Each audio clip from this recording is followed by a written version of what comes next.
வணக்க மக்களே, நான் உங்க கோகுல். டிவிகே தலைவர் விஜய் அவர்கள், அண்ணன் விஜய் அவர்களை சுற்றி என்னென்ன அரசியல் நகர்வுகள் போயிட்டு இருக்கு, என்னென்ன பிரச்சனைகள் போயிட்டு இருக்குன்றத பத்தி ஒன் பை ஒன்னா உங்ககிட்ட வந்து டீட்டெயிலா சொல்லிடுறேன். முதல்ல இப்ப டிவிகே தொண்டர்கள், ரசிகர்கள் வந்து ஒரு சில பதிவு பண்ணிட்டு வராங்க. அது என்னன்னு பார்த்தோம்னா, துரோகம் நம் இனத்தின் சாபக்கேடு.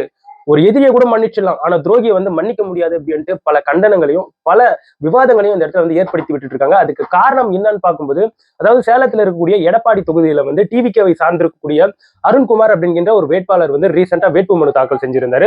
சோ அந்த வேட்புமனு தாக்கல் செஞ்சிருக்கக்கூடிய விஷயத்துல வந்து அவர் சரியா செயல்படல, அவர் வந்து ஒரு துரோகத்தை பண்ணிட்டாரு, இப்படியெல்லாம் பண்ணக்கூடாது உங்களுக்கு. அதாவது சேலத்துல இருக்கக்கூடிய எடப்பாடி தொகுதியில டிவிகே சார்ந்த அருண்குமார் அப்படிங்கிற ஒரு கேண்டிடேட் வந்து அந்த தொகுதியில எடப்பாடி தொகுதியில வந்து நிக்கிறதா இருந்துச்சு. ரீசெண்டா அவர் வந்து தேர்தல் ஆணையத்துல அங்க இருக்கக்கூடிய எலெக்ஷன் ஆபீஸ்ல கொண்டு போயிட்டு அவருடைய வேட்புமனு தாக்கல் என்பது செஞ்சிருந்தாரு. அப்போ வேட்புமனு தாக்கல் செய்யும் போது அங்க இருக்கக்கூடிய இந்த தேர்தல் அதிகாரிகள் வந்து இதுல வந்து ஒரு சில டீடைல்ஸ் வந்து ஃபில் ஆகலப்பா, உங்களுடைய சொத்து விவரங்கள் வந்து ஃபில் ஆகல. அதே சமயத்துல வந்து சாட்சிகள் வந்து அந்த மனுல வந்து கம்மியாக இருந்துகிட்டு இருக்காங்க. எக்ஸாம்பிளுக்கு சொல்லணும்னா ஒரு 10 பேர் வந்து சாட்சிகள் கொடுக்கணும்னா, ஆனா 7 பேர் மட்டும் தான் இவர் வந்து சாட்சியாக கொடுத்திருக்காரு. அதே சமயத்துல சொத்து மதிப்பு சம்பந்தப்பட்டிருக்கக்கூடிய விவரங்கள் எல்லாமே ஃபில் பண்ணாம வெறும் பிளாங்க்ஸ்லயே இருந்திருக்கு.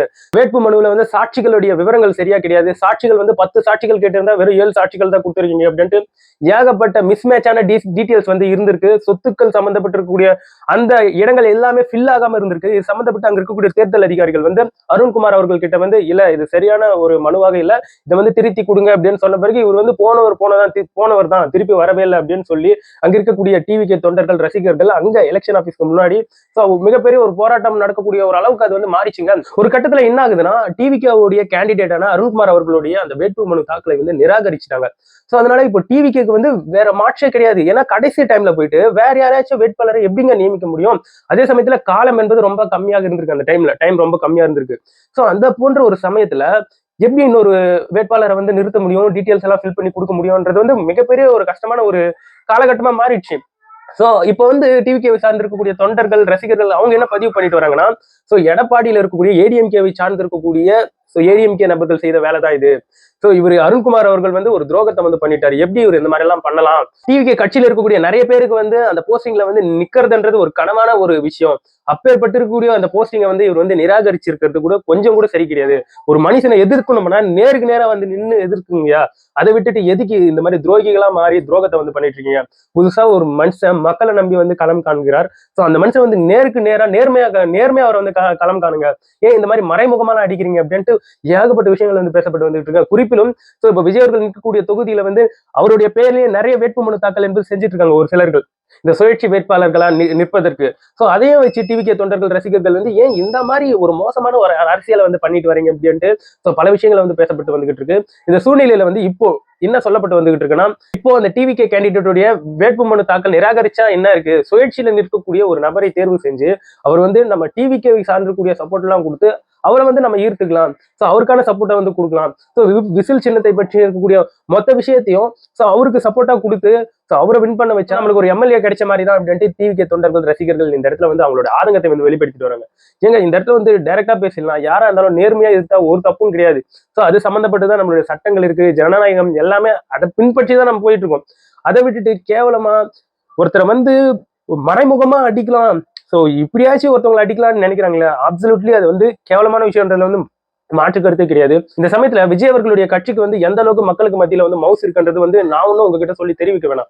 ஆட்சிக்கு வந்தா கூட ஆச்சரியப்படுறதுக்கு ஒண்ணும் கிடையாது. அப்பேற்பட்ட ஒரு கிரேஸ் இருக்கு. அப்பேற்பட்டு இருக்கக்கூடிய ஒரு எம்எல்ஏ போஸ்டிங், அதுவும் எடப்பாடி தொகுதியில வந்து அருண்குமார் அவர்களுக்கு வந்து தந்திருக்காங்க. அவர் வந்து இதை எப்படி மிஸ்பிஹேவ் பண்ணி இதை வந்து எப்படி இப்படி கேர்லெஸ் ஹேண்டில் செஞ்சிருக்காரு. இதுக்கு ஒரு ரீசனும் சொல்ல முடியாது. முழுக்க முழுக்க இவர் வந்து விலை போயிட்டாரு. இவர் வந்து இபிஎஸ் கூட நின்று போட்டோ படிச்சிருக்கக்கூடிய அந்த போட்டோஸ் இருக்கு, இவர் வந்து ஏடிஎம்கே உடைய கைக்கூலி அப்படின்ட்டு ஏகப்பட்ட விஷயங்கள் வந்து பேசப்பட்டு வந்துகிட்டு இருக்கு. இனிமேங்க விஜய் அவர்கள் வந்து எந்த அளவுக்கு இப்ப வந்து கஷ்டப்பட்டு அவருடைய கட்சியை வந்து எந்த அளவுக்கு பலப்படுத்திட்டு வராரு, அது போன்ற ஒரு சமயத்துல வந்து நான் விஜய் அவர்களுக்கு பக்கபலமா இருப்பேன், அவருடைய தொண்டன், அவருடைய கேண்டிடேட் அப்படின்னு சொல்லி கடைசியில விஜய் அவர்களுக்கு இப்படி ஒரு வேலை பார்த்து விட்டா அவர் மனசு எப்பேற்பட்ட ஒரு பாடுபடும், ஏன் இந்த மாதிரி பண்றாங்க அப்படின்ட்டு ஏகப்பட்ட கருத்துக்கள் வந்து போயிட்டு இருக்கு. இந்த நிலையில நேற்றுக்கு வந்து புதுச்சேரியில எலெக்ஷன் நடந்து முடிஞ்சது, சட்டமன்ற தேர்தல் என்பது. அதுல வந்து ஓட்டர்ஸ் நிறைய பேர் போயிட்டு இந்த வாட்டி ஓட் பண்ணியிருக்காங்க, நிறைய பேர் ஓட்டு போட்டிருக்காங்க அப்படிங்கிற ஒரு நியூஸ் வந்து பகிரங்கமாக சுற்றப்பட்டு வந்துகிட்டு இருக்கு. இதற்கு காரணம் வந்து விஜய் அவர்களுடைய வருகை தான். நிறைய யங்ஸ்டர் போயிட்டு ஸோ டிவிக்கே ஓட்டு போட்டுட்டு இருக்காங்க அப்படிங்கிற ஒரு நியூஸ் வந்து ரொம்ப பரவலாக பரவிக்கிட்டு இருக்குங்க. அதே சமயத்துல இந்த வாட்டி கிட்டத்தட்ட ஒரு 90% வாக்குப்பதிவு என்பது நடந்திருக்கு அப்படின்ட்டு சொல்லப்பட்டு வந்துகிட்டு இருக்கு. அதுல பெரும்பாலும் இளைஞர்களுடைய ஓட்டு தான் அதிகமா இந்த இடத்துல வந்து விழுந்திருக்கு புதுச்சேரியில. கிட்டத்தட்ட விஜய் அவர்கள் வந்து புதுச்சேரியில வந்து 30 தொகுதி இருக்குன்னா 28 தொகுதியில அவர் வந்து ஜெயிச்சிடுவாரு அப்படின்ற இந்த விவாதங்கள், இந்த நியூஸ் வந்து ரொம்ப பரவலாக போய்கிட்டு இருக்குங்க. ஏன்னா விஜய் அவர்களுடைய வருகை வந்து நான் ஒண்ணு உங்ககிட்ட சொல்லி அது வந்து ஆஹா ஓஹோன்னு புரிய வைக்க வேணாம். ஏன்னா மக்களுக்கு மத்தியில வந்து அவருக்கு எப்படிப்பட்ட ஒரு கிரேஸ் இருக்குன்றது வந்து தூத்துக்குடியில நேத்திக்கு நம்ம பார்த்திருப்போம். எவ்வளவு கூட்டம் இருக்கு மக்களுக்கு மத்தியில வந்து எவ்வளவு ஒரு ஆரவார வரவேற்பு விஜய் அவர்களுக்கு இருக்குன்றத வந்து சோ எம்ஜிஆர் அவர்களுக்கு அடுத்து விஜய் அவர்களுக்கு தான் இருக்குன்றத வந்து நம்ம தெளிவாவே புரிஞ்சுக்கலாம். ஆனா இந்த இடத்துல வந்து சும்மா சொல்லக்கூடாதுங்க. டிவிக்கே வந்து ஒரு ஃபீனிக்ஸ் பறவை மாதிரி.